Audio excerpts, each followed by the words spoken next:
Shalom. First and foremost, I want to give all praise, honor, glory to Yahweh, Bahashem, Yahushua, Bahashem, Rakaha Kodash. Double honors to the apostles and the elders, great millstone who rule well and taught me this truth.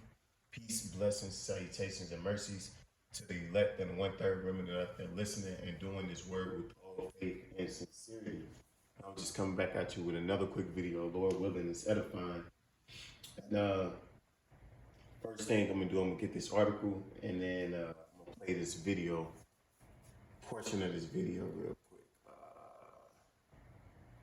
Go back. But name of the article is by Yahoo News and it's entitled Special Operations Veterans Secret Mission, Spec Op Veterans Secret Mission to Rescue 500 Afghans in Kabul, rival a Jason Bourne thriller commander says. So, when we read through this article, it's going to be telling you, it's going to speak to you a certain way. But, the truth is, this was an unauthorized operation, An all-volunteer group of U.S. Special Operations veterans carried out a covert nighttime mission on Wednesday. So, as many as 500 Afghan assets, enablers, and their families were escorted to safety, ABC News reported. And the reason why this isn't mainstream media, or this isn't on the mainstream news, this isn't being pushed on CNN and Fox News as being a heroic effort, something is being pushed as, really it's not even being pushed as all, or pushed at all, You have to be in some type of know to even, know that this even happened, because the truth behind it is this was unauthorized, a group of, you might as well say a friends group of Esau's military broke off and went against orders and conducted their own operation to rescue their allies, their friends, the contacts that they had in Afghanistan. Because if it was up, as you can see, what happened in Afghanistan, they just pulled out, said, fuck you people, we out of here, left all the equipment, left everything. It just was out, in the blink of an eye, so to speak. They forsook all of their friends. America forsook all its allies in that region and just, basically let the dogs get them, and went out under the cover of darkness and didn't let anybody know. So, believe it or not, the men and women down there who served and fought in that war, they are very displeased about what they've witnessed.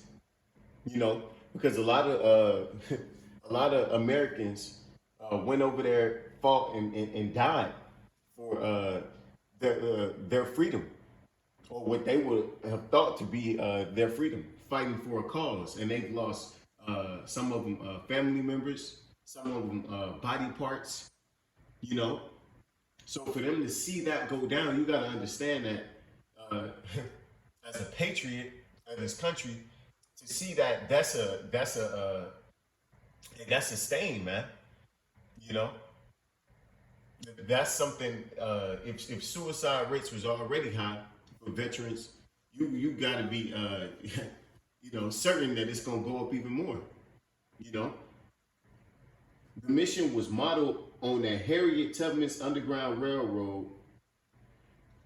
A former Green Beret captain said, an all-volunteer group of American Special Forces, Special Operation veterans. So these were veterans, of the Afghan War.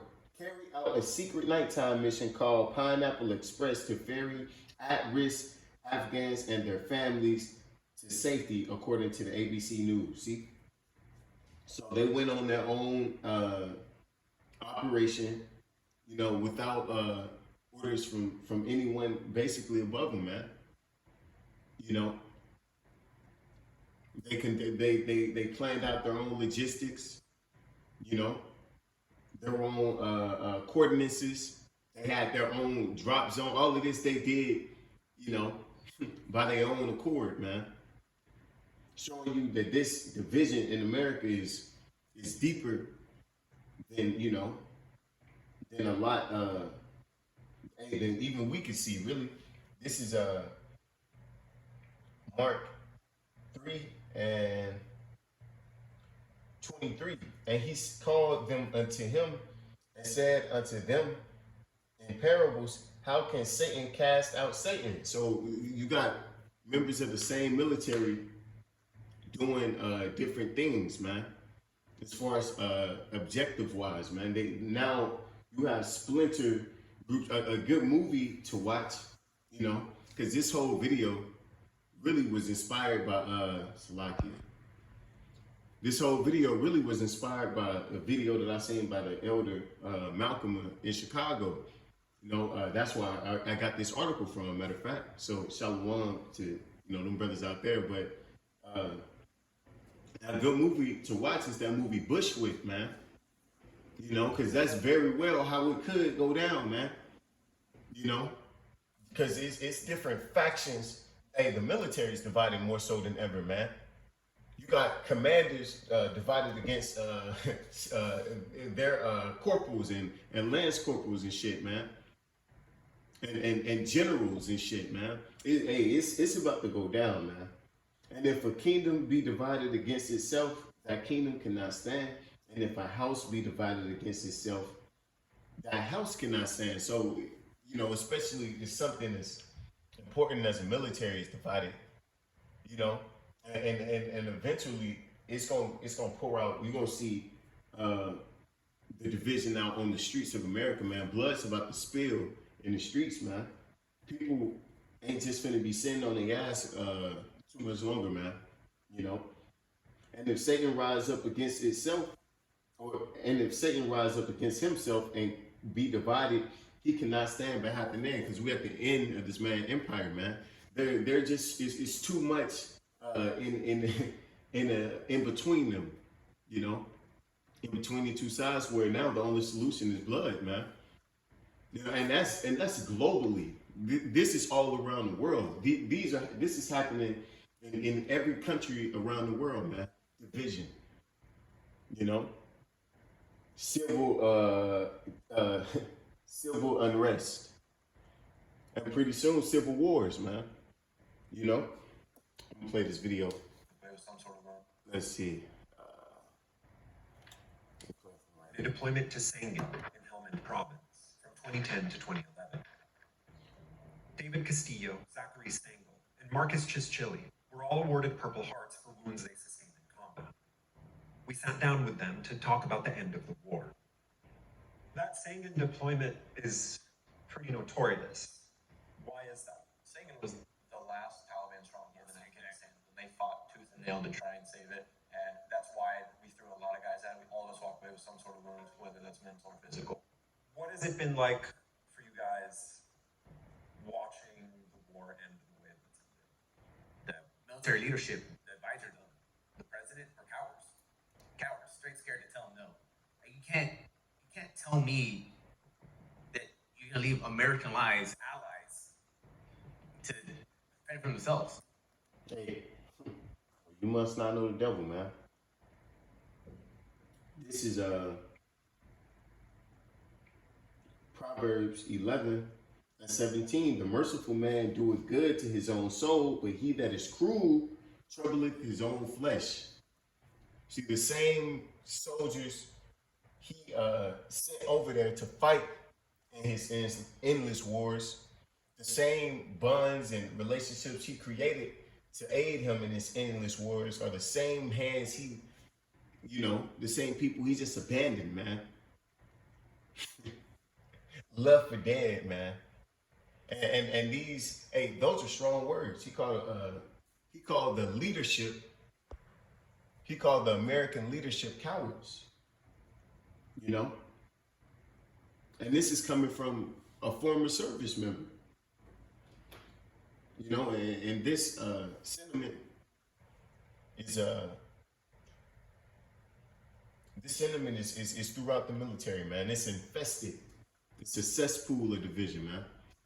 You know, this is Isaiah 19:2, and I will set the Egyptians against the Egyptians, and they shall fight everyone against his brother, man. Yeah, and, I never been to a war, but I've been on the highways and byways, and I know the relationships that are formed through, going out there and making that sacrifice with each other, man. You know, so I can only imagine if you fought for a cause that you didn't even really exist. Later on in this video, I'm not gonna play the whole video, but they start talking about how, pretty much they fought in vain. Let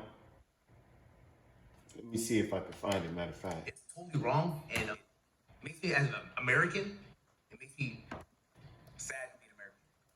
We're demoralized, man. Let's see if I can find it now. One day you wake up and it's all gone. Of our freedoms. And when 9/11 happened, that entire event basically thrusted us into armed conflict, but there was no exit strategy. It was developing kind of like as we were basically making the rules up as we kind of went along. I don't think the American population as a whole understands the sacrifice, the heart that we left over there. Imagine working and striving and fighting tooth and nail with your actual life every day, thinking that you're making a difference, and then one day you wake up and it's all gone. We will undoubtedly see veteran lives lost because of this. We will undoubtedly see people commit suicide because everything that they fought for feels like it was in vain. Veterans are going to kill themselves because of this, and I don't think the men in suits are quite aware of that just yet. It's gonna be a lot more than just suicide, man. It's gonna be homicides behind this shit, man. It's beautiful to see this place just so through, man. This is Isaiah 19:2 again. And I will set the Egyptians against the Egyptians, and they shall fight everyone against his brother, and everyone against his neighbor, city against city, kingdom against kingdom. It's gonna be world against world, man. The world of the poor versus the world of the rich, man. Class wars, man. Yeah, it's about to get really bloody because he's just all of this being said. You can hear the anger, and as this verse 3, and the spirit of Egypt shall fail in the midst thereof, man. Hey, they're demoralized. He said, they pretty much fought in vain, risked their lives in vain, shed their blood in vain. For what? To be looked at as a coward at the end of the day. And I will destroy the counsel thereof, and they shall seek to the idols, and to the charmers, and to them that have familiar spirits, and to the wizards. Because there ain't nowhere else to go, man.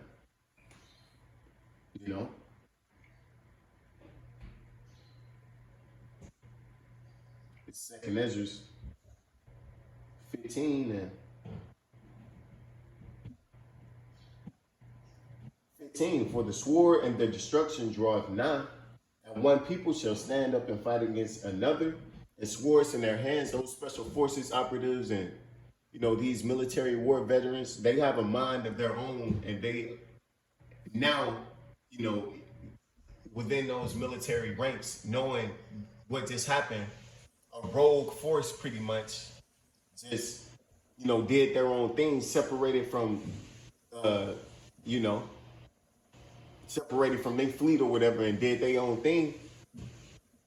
That gotta send chills up them higher up spines, man. They gotta be pretty nervous, because I would.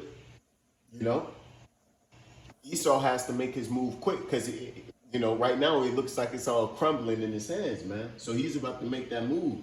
And one people shall stand up and fight against another, and swords in their hand, for there shall be sedition among men, and invading one another. They shall not regard their kings nor princes, and the course of their actions shall stand in their power.